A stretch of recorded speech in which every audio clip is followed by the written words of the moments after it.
নীল আকাশের নিচে আমি রাস্তা চলেছি একা।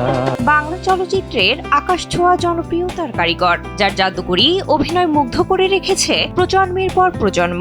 অভিনয়ের নিপুণতায় যিনি নায়ক শব্দটিকে নিয়ে গিয়েছিলেন এক অনন্য উচ্চতায়, দর্শকদের অকৃত্রিম ভালোবাসায় যিনি সিক্ত হয়েছিলেন নায়করাজ উপাধিতে, তিনি আর কেউ নন আমাদের সবার প্রিয় কিংবদন্তি রাজ্জাক। আজ এই মহান অভিনেতার জন্মদিন। আয়নাতে ওই মুখ দেখবে যখন, কপালের কালো তিল পড়বে চোখে।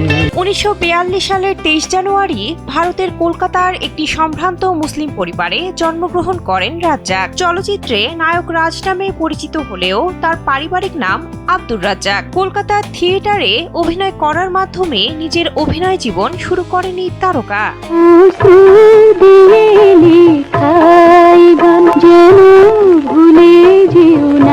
1959 সালে ভারতের মুম্বাইয়ের ফিল্মালয়তে সিনেমার উপর পড়াশোনা ও ডিপ্লোমা শেষ করেন রাজ্জাক। এরপর কলকাতায় ফিরে শিলালিপি ও আরও একটি সিনেমায় অভিনয় করেন। আমি যে কি করি আহারে সুন্দরী, জানি না কখন সে মন দিল রে।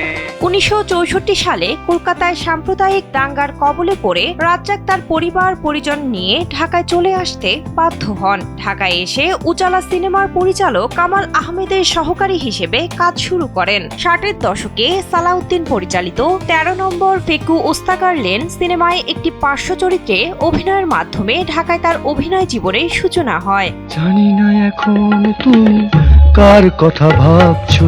এরপর নির্মাতা জহির রায়হানের বেহুলা সিনেমায় লক্ষিন্দরের ভূমিকায় অভিনয় করে বেশ জনপ্রিয়তা অর্জন করেন রাজ্জাক। এই সিনেমার মাধ্যমে সুচন্দার সঙ্গে জুটি বেঁধে প্রথম নায়ক হিসেবে ব্যাপক আলোড়ন সৃষ্টি করেন, যা রাতারাতি তার ভাগ্য বদলে দেয়।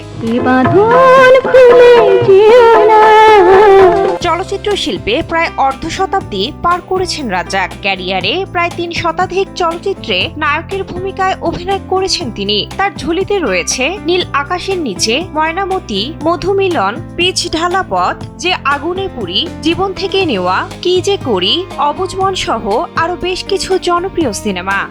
তুমি কি তারে কাছে ডাকবে।